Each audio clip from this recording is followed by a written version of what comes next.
Hello, everybody. Well, me and Dixie left out this morning. Uh, Went over to Monroe, Louisiana, and picked up a load. Going back out to Van Nuys, California. I got my highway patrol glasses on right now. Somebody calling me. I ain't too worried about it if it ain't Mama. Speaking of Mama, she's at home today. She had to have a little bit of toe surgery done yesterday. Yeah, she wasn't looking forward to that. She didn't realize that she was going to have that done. She had what looked to be a pretty severe ingrown toenail. I wouldn't have wished it on nobody. I looked at her foot and I knew that it was going to have to be cut out. But I didn't tell her, or I knew she would have canceled her appointment. And I was right. She about got up and walked out of the doctor's office. But she got it done. It's over with, and her toe's healing up now. And she took the day off. Let me hit this a second. I done had several pipes this morning. Now you can see a little better. There's a truck pulling out right here. That old sun, boy, it'd get rough. Tell you what, hold on a minute. Let me do this now.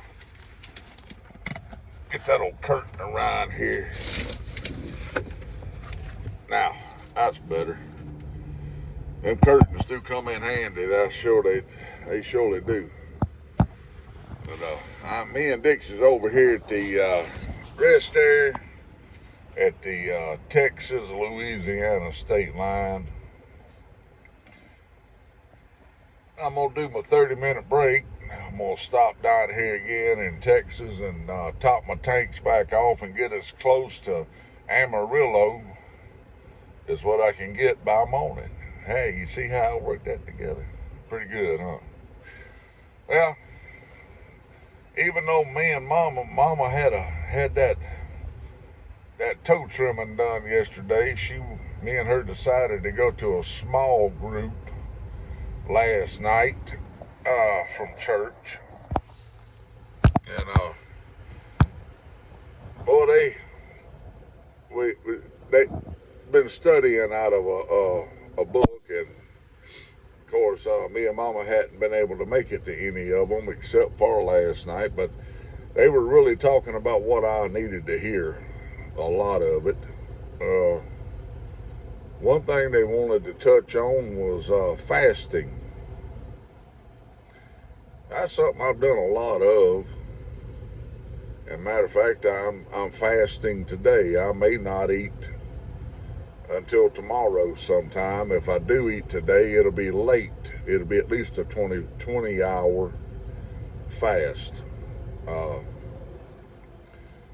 one thing I need to do more of, and I would suggest anybody, if you're going to fast, to do it, is two things. Keep you some apple cider vinegar water handy, so when no belly goes to rumbling and tumbling, take you a drink of that apple cider vinegar water, and that'll help settle that belly down. And another thing is to talk to the Lord more. Now, a lot of people fast for a lot of different reasons, but I'd like to drop my phone. Fasting is actually meant to bring you closer to the Lord.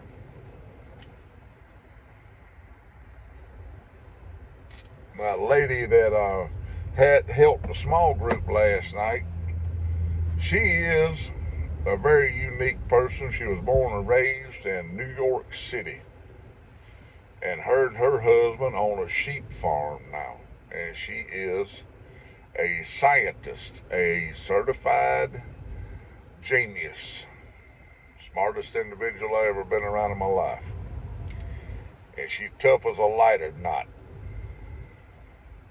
And a lot of what she was saying, I'd say everything the woman said really resonated with me last night. So I'm going to make a very strong, conscious effort to communicate more with my Lord and Savior while I'm fasting. Now, that ain't easy. There's old saying that if it was easy, everybody would do it. Well, everybody can do it. Continue on the current road. Now hush.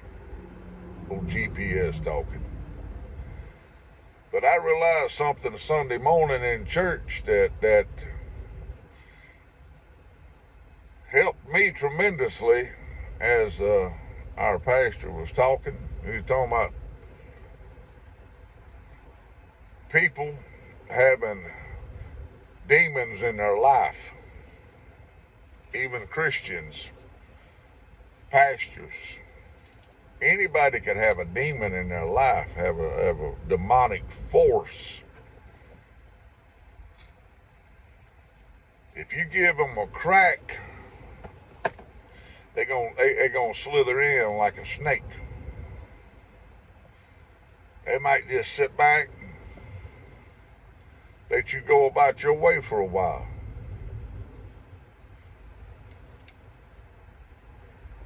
And all of a sudden, you think you're doing really well, and buddy, they're gonna lay it low on you.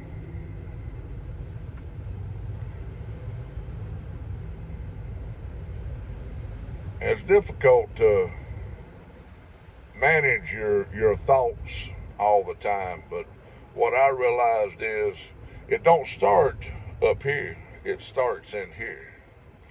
You got to get your heart right first to control this up here, to control the thoughts that may go through your mind. In a day's time, how many sinful thoughts cross your mind? If it's greed, lust, coveting your neighbor, whatever it is, how many times in a day does an evil thought, a sinful thought cross your mind? Pay attention to that, and you'll be amazed at how many times I've been driving down the road and all of a sudden just a horrible thought crossed my mind. And I talked to my pastor about it one time before he passed. And he was like, he told me, and it made so much sense. He said, not all the thoughts that cross your mind are yours.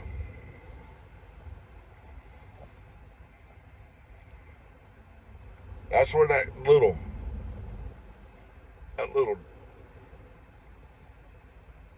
Satanistic looking creature sitting on your shoulder whispering in your ear, that demon. If you don't think there ain't enough of them out there, they are. If old Lucifer could talk 1/3 of the angels out of heaven, and they look like stars falling from the sky, what makes you think that he can't talk you into hell? You a whole lot easier than an angel was. You living in a sinful flesh. We're born into a sinful world.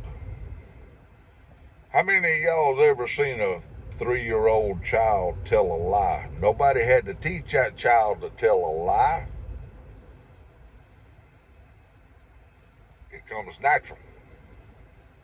That's that sinful flesh. We're born into sin. A child could tell a lie to keep that switch from being on that hiney. Nobody had to teach him that.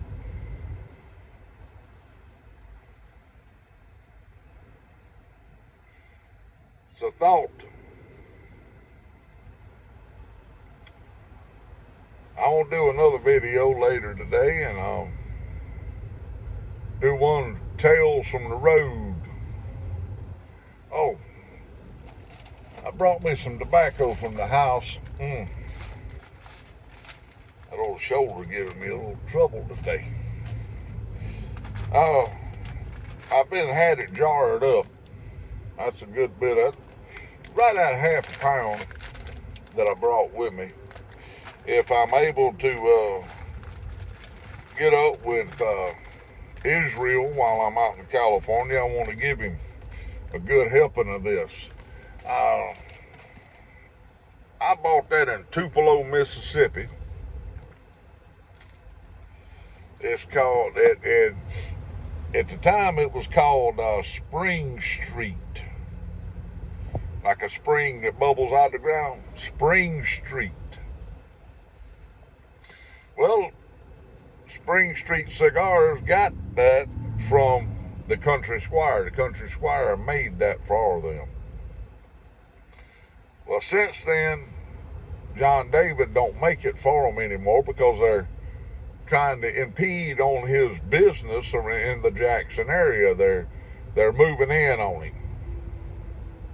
And he's like, well, thinking we're going to have a parting of ways here if you're going to slip in like something, slithering in on his belly, try to impede on my business, and me supplying you with tobacco. No, that ain't going to work.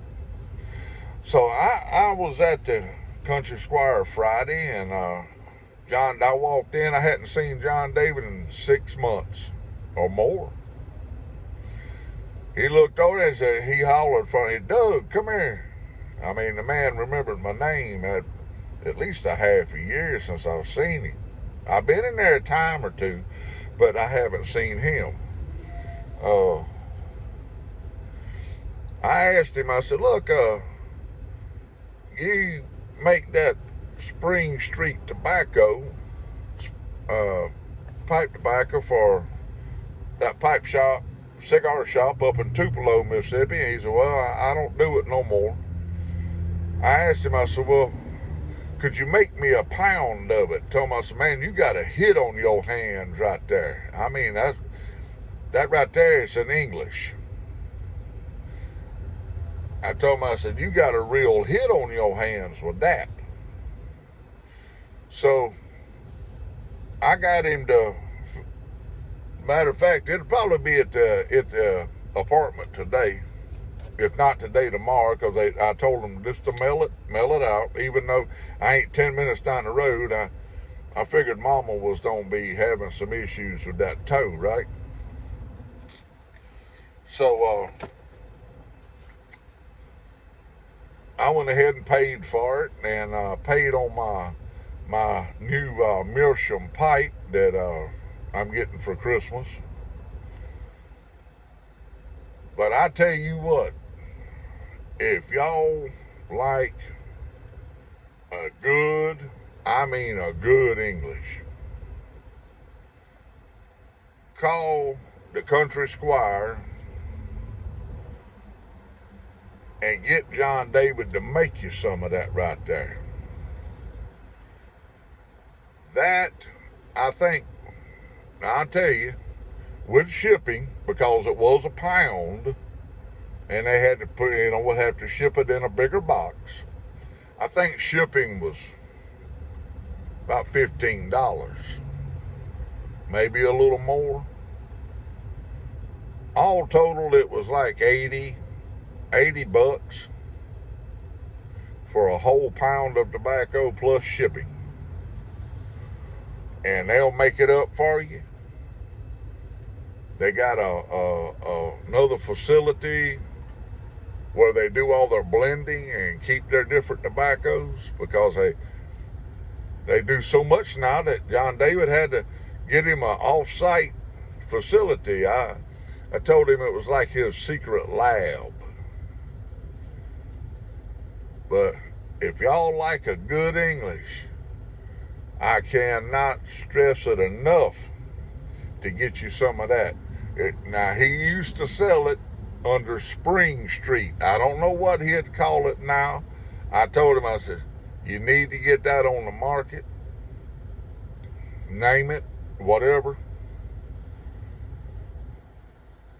But if you can, call up there and ask for John David Cole. Get him to make you some of that. It's worth every penny. I'm going on 15 minutes and 40 some seconds here. And I got about 12 minutes left on my 30-minute break. Love y'all. Keep the Lord on your mind, prayer on your lips. And try fasting and praying. I've talked to the Lord several times this morning. I done hit that jug of apple cider vinegar water over there several times too. My old tummy got to rumbling and cutting up a while ago. Well, fasting ain't gonna hurt you, that's for sure. It'll help your waistline, and it just might bring you a little closer to the Lord. But you got to start here first. Love y'all, and I'll see y'all with the next issue of Tales from the Road.